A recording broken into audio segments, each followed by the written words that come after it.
I'm Primal Piggy. Thank you for joining me for another BDSM United podcast in our Setnakt Sex Magic series. This is a series where we are going into a more intermediate level. We found that when we first presented sex magic that we gave a lot of workings, but a lot of people didn't have the tools within themselves necessary to accomplish a lot with those practical workings. With our first series, we really wanted to show people that not only did sex magic exist, but we wanted to uncover some of the things that you could actually do with sex magic. In this series, we're talking more about self mastery. It's essential to BDSM because uh, a lot of our growth in relationships, a lot of the types of connections that we have with others requires us to really grow ourselves. If we want to grow a good relationship, we are at least half of that equation of a relationship. We're a big part of that relationship is us as a person. And so we must grow ourselves as we expect our partner to grow themselves. Today, we want to talk a little more about astral journeys. It's not uncommon that the magician experiences how one astral sense awakens at a time. One can, for example, hear and feel astral energies, but only see a compact darkness if the eyes were shut, or the sight may be sharp, but one has no astral hearing. One's first impression of the astral may be an almost physical feeling. In the astral, the senses are not separated like they are here, and they don't adhere to the same laws as on our physical plane. This might be hard to grasp in the beginning. The astral body can take any form or none at all, but the astral traveler will at first, by habit, feel like he or she is in a lighter form of our regular mundane body. The astral senses can be opened even if one is still in the physical body. For example, during Kundalini and chakra meditations. During these kinds of workings, it's common to experience one astral sense at a time. First sight, then sense, then hearing, etc., etc. The two most common methods for astral travel is one, to visualize that one is floating out of oneself, or two, to visualize the astral body outside oneself and then send one's consciousness into it. It's often easier if the body is in a new or unusual situation. Many who have experienced out of body experiences might have had fever, exhaustion, or been in other demanding or extreme physical states. At least once a week, you should devote at least an hour to develop the ability to travel astrally. The magician should focus the will and create strong focus during this time of exercise. In the early stages, the desire for result can also become a block. Let me repeat that. In the early stages, desiring a result can become a block. It's most important, though, to do the exercise. Often the result may arrive at a later time, but the experience is still a result of the magician's exercise of the will. It's not uncommon to experience something like an electric vibration, roaring noises in the ears, rapid heart beating, or other phenomenon when the astral body is released. Often, magicians become so distracted or scarred by these first signs that they don't continue. This is a problem since these symptoms are rather harmless and only signs that one is progressing and is near the goal. It's also common to experience going through a tunnel. When attempting to make a soul journey, it's suitable to lie on your back and you should have your eyes closed. Then you should tighten every muscle in the body, inhale deeply, and keep the breath in. When it's no longer possible to keep the breath in, you exhale and relax the muscles. the body will become warm and relaxed. The thoughts should be crystal clear, even if the body's numb. Body and mind are on totally different levels. For every inhale, the mind becomes lighter and clearer, while every exhale makes the body heavy and relaxed. Mind and body start to separate until the astral body is released. It's not unusual that one encounters different kinds of mental barriers here. Perhaps coming up with some type of mantra can be used to pass through all barriers. When the magician travels on the astral plane, it will at first mainly be on the side of light. It's impossible to exactly define what's the difference between the two sides of light and of darkness. The side of light, however, could be compared to a group of islands. One of the islands is our mundane world. By astral travel, the magician may travel to the other islands, which are astral worlds, so to speak, of the light side. The dark side is the sea, and it's here that the true treasures can be found. Because remember, in darkness is mystery and secret and adventure. The magician must learn how to dive down into the dark dimensions to retrieve them. While worlds of light feel bright and airy, the dark spheres feel heavy and powerful. And now, it's not uncommon or unusual to become lost in the astral worlds. After a while, though, the physical body will pull the astral body back. In occultism, there's something known as the silver cord. This is a link that exists between the astral body and the physical body. It pulls one back if one cannot return voluntarily. This thread only disintegrates at death. Certain extreme situations like accidents might prevent the silver cord from pulling the body back. People who have just died may also wander astray on the astral levels. If they have no idea about the other side, they might have trouble realizing that they've died, and they might fly around and seek things that are familiar to them. Magicians, shamans, mediums, they have during at all times helped lost souls find their way to the next level. Now, the descriptions of astral journeys that one will most generally encounter in occult literature, will no doubt be about the worlds of the light. A typical astral journey will be into a light, a heavenly sphere above oneself. Now, most scholars who have investigated astral phenomenon have colored their work with Christian theories based on theosophical description of reality that's based on the thought that the physical world is the end of the cosmic chain.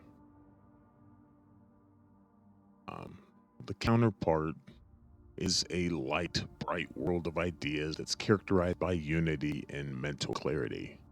This description of reality is partly correct, but it's ignorant of the huge, dark worlds that most Western esotericism refuses to acknowledge.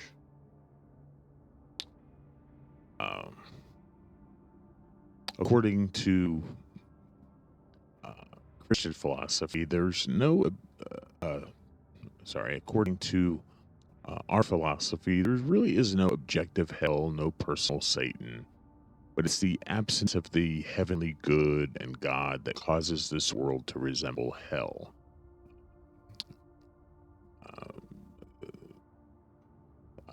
That early life in the material plane is the lowest plane. Oftentimes people think that demons and spirits belong to astral worlds closest to this world. The higher man climbs, the more good and bright worlds he will be reached, is a common philosophy.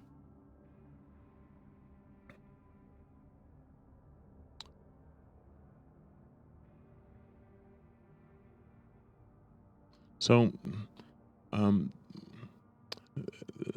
anyone who goes to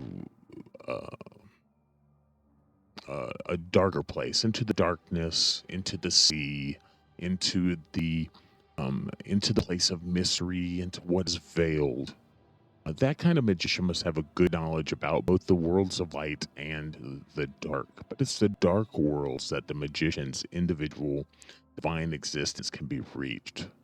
The worlds of light demand that the individual existence is annihilated, and when the light adepts of yoga become one with God, or when the Western adept enters a mystical unity with God. Yet, in esoteric literature, the astral level designates the middle world that lies between the human plane and the higher divine planes. These middle worlds consist of fantasies, dreams, and other dimensions, and gates to other worlds astrally. Different beings and entities populate these worlds, and people have encountered what they thought was demons, angels, natural beings, and also what's referred to as aliens here. People who've passed away will inhabit these planes for a longer or shorter time, depending on needs or wishes. Ghosts are generally believed to be astral bodies that have become stuck if deceased has been strongly bound to a specific place or task. When a person dies, the astral body generally dies as well, and the person's life energy and consciousness rises up to the highest limitless worlds where every trace of the individual melts away and disappears.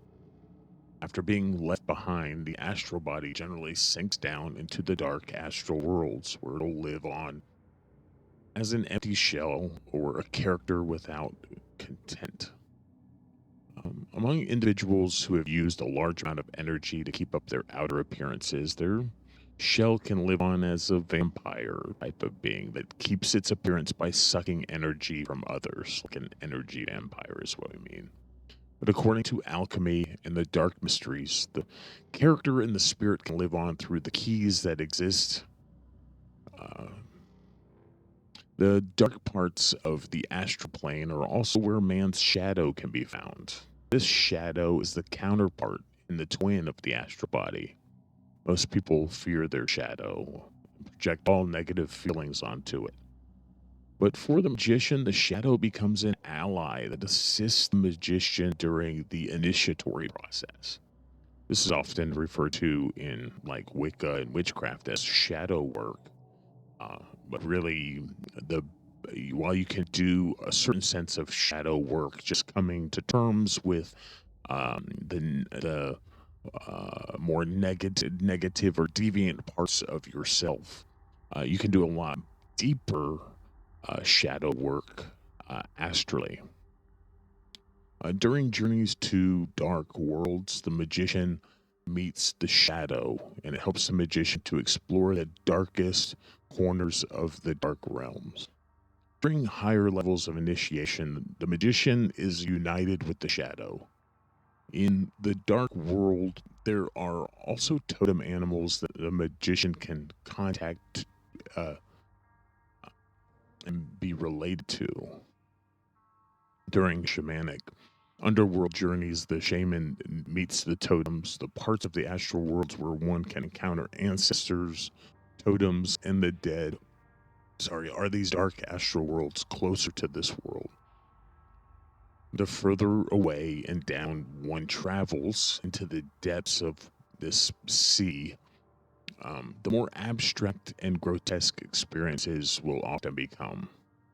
In the less distant dark worlds, the magician may wander into organic underworlds.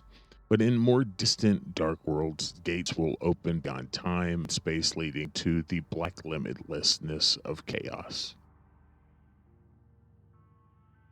So, a lot of these things are words that people have used, or kind of a little bit of a poetic language that people have come up with to talk about things that are difficult to talk about in and make plain.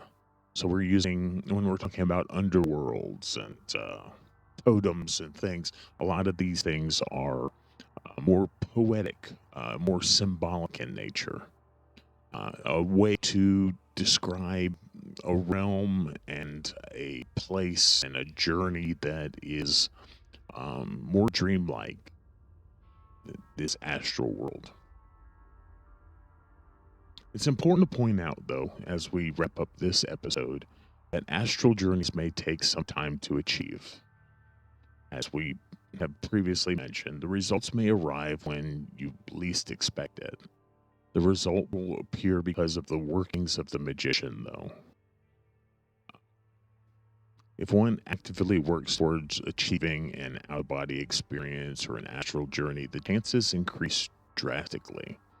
Astral journeys will gradually become stronger as well. A full astral journey or an out of body experience, one will experience everything more clearly and more strongly than a normal life on this material plane.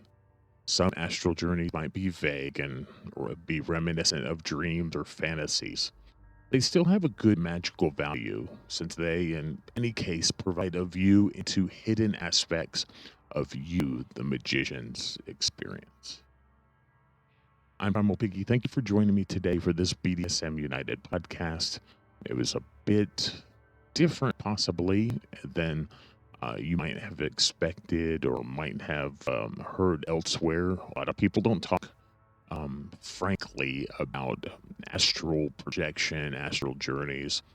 But, it's something that we find wildly fascinating and have experienced on different levels in our own practice. And definitely something that is useful to dealing with ourselves and existence, our character, different aspects about ourselves. Just really, it is a strong magical working. And so it's something that we wanted to present to you. Like I said, we used a bit of somewhat poetic language just to let you know. I'm Primal Piggy. Thank you for joining me today. You can find all of our resources at www.bdsmunited.com. It was a joy speaking with you today, bringing you something that you've probably maybe have never heard about. Maybe you never heard it before. Maybe you've heard the term. I'm sure most people have heard about an out-of-body experience, for instance, but or may have heard about the term astral projection. Generally, probably in a negative way. But we wanted to bring this to you. We thought it was important if you're going to be dealing in any kind of magical practice. An astral journey is definitely something to look into, consider, exercise, practice, and do. Talk to you again soon.